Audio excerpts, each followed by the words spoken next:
Кыргыз Республикасынын президенти Садыр Жапаров Нью-Йорк шаарында өтүп жаткан Бириккен Улуттар уюмунун башкы ассамблеясынын 77-сессиясынын алкагында Түркия Республикасынын президенти Режеп Тайып Эрдоган менен жолугушту. Мамлекет башчылары эки жана көп тараптуу кыргыз-түрк кызматташтыгынын учурдагы абалы менен келечегин жана өз ара аракеттенүүнүн башка актуалдуу маселелерин талкуулашты.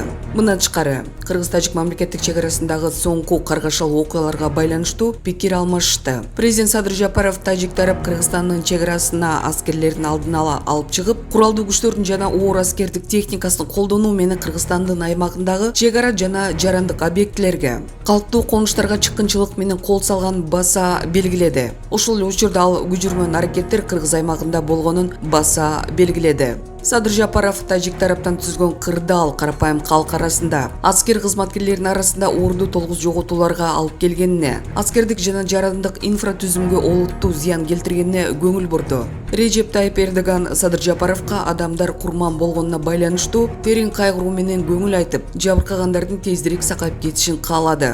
Өлкө лидерлери өз ара кызыкчылык туудурган бардык багыттар боюнча активдүү кызматташууну улантууну макулдашты. Товарищ полковник, ни сантиметра им не отдадим. Кыргыз тарап